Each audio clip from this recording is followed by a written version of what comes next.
Ese es el regimiento. En otras palabras, él nos supera a todos. No es más que 19. ¿Y si uno de los grandes épicos bélicos de Hollywood se hubiera construido sobre secretos que el mundo nunca vio? Las armas de Navarone no fue solo una aventura de la Segunda Guerra Mundial. También fue una batalla detrás de la cámara. Desde peligrosas acrobacias en acantilados muy reales hasta choques de egos, heroísmo improvisado y escándalos políticos que casi descarrilan la producción. La creación de este clásico de 1961 fue tan explosiva como su historia. Algunos actores casi murieron. Otros casi no firmaron, y un cambio cambió la historia del cine. Pues siéntate, relájate, y descubramos 15 secretos del rodaje. Los fans de las armas de Navarone nunca supieron. Número 15. Miedo de Gregory Peck a las alturas casi detuvo el rodaje. Parecía intrépido en pantalla, pero Peck tenía secreto. Temía a las alturas. Cuando la producción llegó a escarpados acantilados de Rhodes, el personaje de Peck tuvo que escalar rocas frente al mar. Lo que nadie sabía. Peck se quedó helado mirando abajo. Miembros del equipo dijeron que su rostro se puso pálido y murmuró: "No puedo ni respirar". El director J. Lee Thompson dispuso arneses ocultos y un truco de cámara para Peck desde ángulos bajos. Mientras un doble hacía las subidas verticales en planos cercanos, Peck quedó sobre una plataforma a pocos metros del suelo, mientras máquinas de viento simulaban la altitud. Más tarde, Peck admitió que la experiencia lo dejó conmovido, pero orgulloso. No estaba realmente actuando, dijo ese miedo. Verás, es real. De verdad. Irónicamente, fue una de sus actuaciones más auténticas. El hombre temeroso de caer se convirtió en símbolo del cine de valor inquebrantable. El 14, la grave crisis de salud de David Niven casi lo mata. Durante el rodaje en Grecia, Niven contrajo una infección grave por agua de río contaminada en escena nocturna. Al principio se descartó como fiebre. Pronto empeoró. En pocos días quedó postrado y delirante. Lo llevaron a un hospital militar británico en Atenas, donde temían por su vida. La producción paró casi 2 semanas en total. Gregory Peck supuestamente visitaba a diario, trayendo whisky para la moral del equipo. Niven luego llamó al peor momento de mi carrera, casi el fin. Contra todo pronóstico, se recuperó y volvió a terminar. Sus escenas, aunque visiblemente más delgadas y débiles tras casi morir, dieron a su interpretación autenticidad inquietante, especialmente en el tenso final de la película. Hasta hoy, fans detectan diferencias de continuidad. El aspecto demacrado de Niven, a mitad, marcó dónde volvió. La valentía no estaba en la historia. Estaba en el hombre. El 13, Anthony Quinn, luchó por cambiar el destino de su personaje. Anthony Quinn quedó furioso al leer el final original. Su personaje, el coronel Stavros, debía morir heroicamente tras una explosión. Quinn se negó. Sostenía que Stavros representaba la resistencia griega y eliminarlo sería un insulto a la historia de la nación. El director Thompson trató de razonar con él, pero Quinn ya se mantuvo firme. Él amenazó con renunciar si el guión no se reescribía. Finalmente, los productores cayeron. Cambiaron el final, ahorrando a Stavros y dándole una de las salidas más triunfantes de la historia del cine de guerra.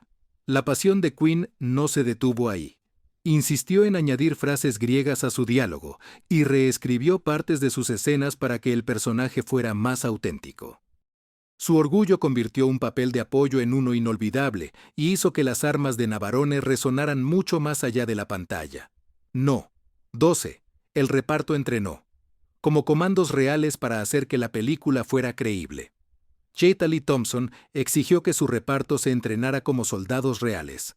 Gregory Peck, David Niven y Quinn y James Darren fueron sometidos a un bootcamp de 10 días dirigido por comandos británicos. Aprendieron a escalar, a marchar, a cargar equipo y demoliciones bajo el calor mediterráneo. Niven bromeó que era la única vez en que a un actor le pagaban por sufrir. Se supo que Peck se lesionó el hombro durante los ejercicios con cuerdas, mientras Quinn enfriaba sus manos por las ampollas. El resultado valió la pena. Sus movimientos, su postura y su compañerismo parecían muy reales, porque lo eran. Thompson afirmó después que el entrenamiento creó tensión real y amistades reales.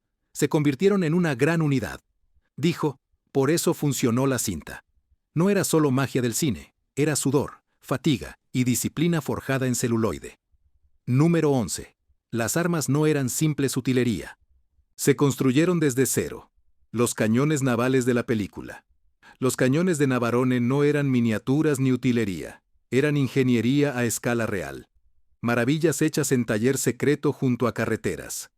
Cada cañón medía más de 60 pies de largo y pesaba 12 toneladas, hecho de acero, madera y fibra de vidrio.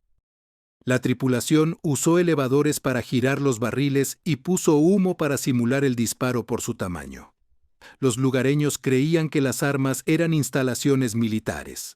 Las autoridades griegas recibieron quejas de pescadores que creían que se construía una base de la OTAN cerca. La ilusión funcionó tan bien que, al estrenarse la película, muchos veteranos juraron reconocer el modelo. Pero estas armas legendarias existían solo para esta cinta. Al terminar el rodaje, fueron desmontadas y enterradas en una cantera para evitar robos, bajo tierras griegas. Esos monstruos cinematográficos descansan. 10.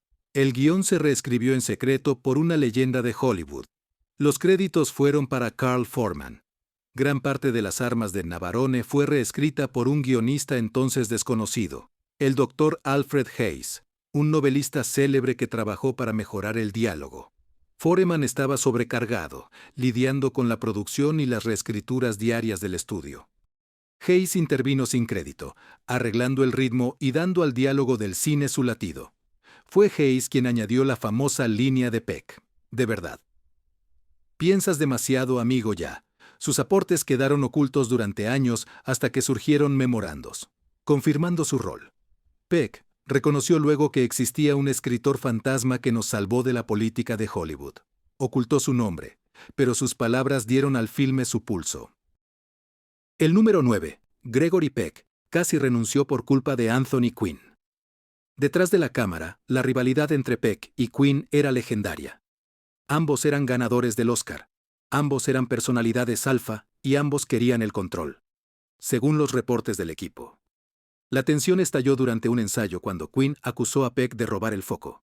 Peck, normalmente sereno, respondió: «Quizá la cámara me quiere mucho más». Durante 2 días, ninguno habló. La escena. El director Thompson temía un desastre. Extrañamente, la tensión dio chispa a sus escenas. Juntos, se puede sentir la hostilidad subyacente en sus miradas y en sus intercambios cortantes. Peck más tarde admitió que no teníamos que fingir la fricción. Ya estaba allí, pero en la última semana habían ganado respeto mutuo. Brindaron por el rap con uso y risas. Resultó que los egos de Hollywood todavía podían hacer gran arte. Número 8. El clima destruyó la mitad de los decorados. La producción en la isla de las carreteras enfrentó mal tiempo durante una tormenta de viento. Todos los decorados del acantilado se desplomaron durante la noche, inundación, luces dañadas, grúas y semanas de equipo. En vez de parar, Thompson ordenó rescatar lo que pudieran. Muchas escenas se rehicieron de noche para usar el daño en el paisaje. Los escombros vistos en varias tomas no fueron diseñados. Fue un desastre real por la tormenta. Gregory Peck bromeó después de que Dios mereciera un crédito de producción. El caos retrasó el rodaje casi un mes y costó más de $250,000, una gran suma para la época. Aún así, los cañones de Navarone lucieron crudos y auténticos, algo que ningún estudio podría falsificar. A veces la madre naturaleza es la mejor diseñadora de producción del negocio. El número 7. Se usaron explosivos reales en escenas anteriores al CGI. Los cañones de Navarone llevaron la autenticidad al extremo. La producción utilizó dinamita real para varias de sus secuencias explosivas, proporcionada por el ejército griego. Se pretendía que la destrucción de la fortaleza pareciera real. Lo que nadie esperaba fue cuán cerca estuvo de volverse mortal durante una toma. Una explosión mal calculada estalló segundos antes de lo previsto, enviando piedras, arena y metal volando en todas direcciones. Se dice que Gregory Peck se lanzó a cubrirse gritando «¡Abájense!» mientras la metralla atravesaba el aire. Un técnico sufrió quemaduras en el brazo y parte del equipo de grúa de la cámara quedó destruido. Pero, en vez de entrar en pánico, el director J. Lee Thompson dijo «Sigan rodando». Más tarde explicó que el caos grabado en película era muy crudo para desperdiciar ese miedo real. Desorden, gritos y humo formaron parte del corte final. La secuencia fue tan convincente que veteranos militares elogaron su realismo. Después de la filmación, aseguradoras intervinieron prohibiendo la dinamita en vivo en rodajes. Hollywood aprendió una dura lección sobre el peligro. Aún así, esos momentos de peligro genuino dieron pulso a los cañones de Navarone. Ningún efecto especial podría replicarlo. 6. La tripulación encontró por accidente reliquias de guerra reales cuando la producción comenzó en la isla griega de Rodas. Los cineastas pensaban que estaban construyendo un decorado para una película. Lo que no esperaban era encontrarse con un auténtico campo de batalla de la Segunda Guerra Mundial. Mientras exploraban acantilados para filmar, los miembros del equipo descubrieron cascos oxidados, municiones y los restos de búnkeres abandonados desde hacía mucho tiempo enterrados en la roca. Unos vecinos dijeron que las fuerzas alemanas ocuparon la zona durante la guerra y que el suelo aún guardaba reliquias de la ocupación. Los diseñadores de producción se dieron pronto cuenta de que no era necesario construir fortificaciones falsas. Limpiaron y reutilizaron refugios de hormigón para las tomas exteriores, otorgando a la película una inquietante autenticidad. Incluso los interiores de los túneles que se veían en la pantalla eran en parte búnkers antiguos de la guerra, reformados con luces y atrezos.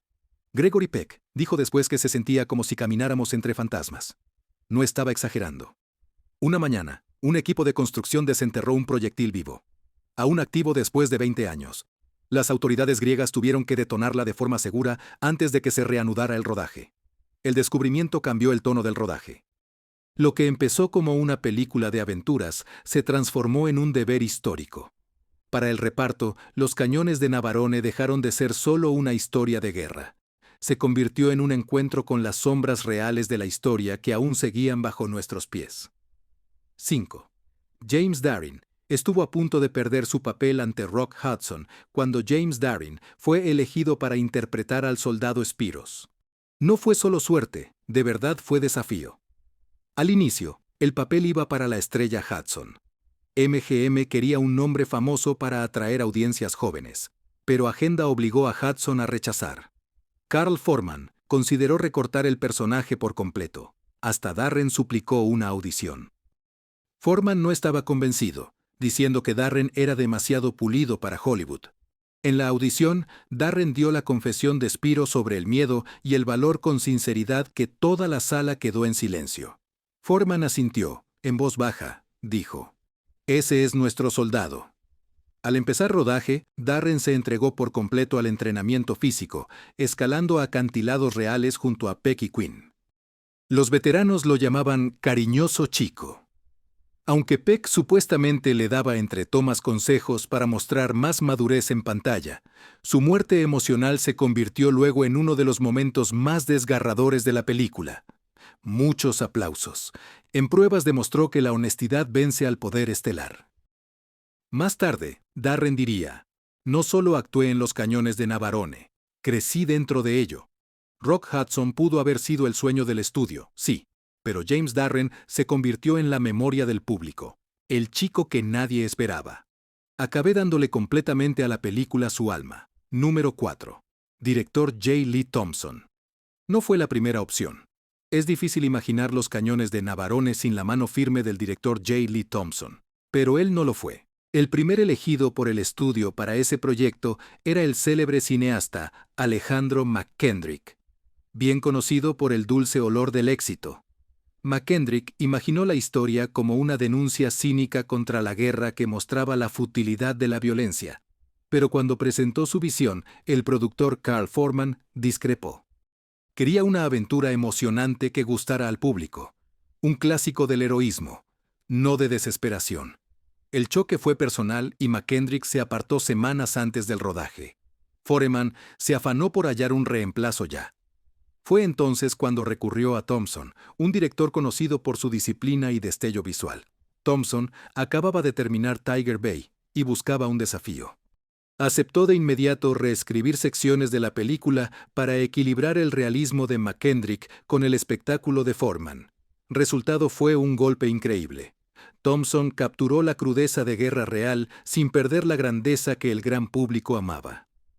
Su planificación meticulosa salvó la producción tras varios desastres y le dio una nominación al Oscar. Años después, incluso McKendrick admitió que Thompson hizo la película adecuada para el momento justo. A veces las mejores cintas no empiezan con la visión de un hombre. Sobreviven gracias a la obstinación de otro. Número 3. El gobierno griego casi lo cerró. A mitad del rodaje, las armas de Navarone enfrentaron una crisis que casi termina la producción, no por el clima ni por el presupuesto. Pero por motivos políticos, funcionarios griegos, tras revisar tomas, estaban furiosos. Creían que la película mostraba a soldados griegos como colaboradores cobardes. En vez de luchadores por libertad, las amenazas llegaron pronto. Si no cambian nada, el gobierno revocaría permisos de rodaje y confiscaría equipo. El productor Carl Foreman voló de noche a Atenas para negociar directamente con el Ministerio de Cultura. Prometió reescribir el diálogo e incorporar escenas que muestren el heroísmo griego, especialmente mediante el personaje de Anthony Quinn. Stavros Foreman invitó también a asesores militares griegos para revisar el guión en el set. La apuesta funcionó con éxito. No solo se restablecieron los permisos, sino que la cooperación mejoró enormemente. Autenticidad. Los habitantes comenzaron a ofrecerse como extras, y el ejército griego ofreció vehículos y uniformes gratis. Irónicamente, la controversia fortaleció el mensaje de valor y resistencia de la película. Quinn más tarde dijo que no estábamos haciendo solo una película de guerra. Estábamos haciendo las paces con la historia.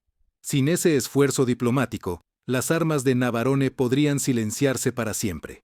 En cambio, fue fuente de orgullo para el público griego y una de sus representaciones de su espíritu de guerra respetadas, filmadas. Segundo, la escena favorita de Gregory Peck nunca fue filmada. Cada gran actor tiene esa escena que se escapó. Para Gregory Peck, fue un momento calmo junto a la chimenea que aún no pasó del guión. En un borrador temprano, su personaje, Capitán Mallory, dirige un discurso serio a sus hombres sobre la duda y el liderazgo, admitiendo que la valentía a menudo surge del miedo. Peck amó aquello, llamándolo la verdad de la historia. Lo ensayó durante semanas, muy seguro de que cambiaría su carácter. Pero Thompson enfrentó presión para recortar el ritmo, porque la película era larga. Tomó la dura decisión de recortar el discurso antes de rodar. Peck no estuvo de acuerdo. Decía que ese momento daba peso a la misión. La respuesta de Thompson fue simple. Tu silencio dice mucho más, sin dudas. Los dos nunca discutieron de nuevo, pero Peck habló de ello en entrevistas después. Dijo que, aunque respetaba la decisión de Thompson, una parte de mí aún desearía que Mallory dijera esa verdad. Irónicamente, la ausencia de ese discurso añadió misterio a su actuación. El público siente la carga que llevaba sin oír las palabras. Quizás Thompson tenía razón. A veces la moderación deja huella más honda. La escena tal vez nunca se haya filmado, pero su fantasma acecha en cada mirada. Peck cede antes de la batalla final. Primero, el éxito de la película cambió. Las películas de guerra para siempre.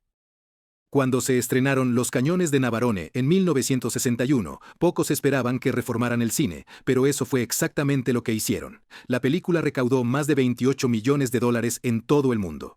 Una cifra asombrosa para la época. Ganó el premio de la Academia a Mejores Efectos Especiales. Más importante aún, redefinió lo que podría ser una película de guerra.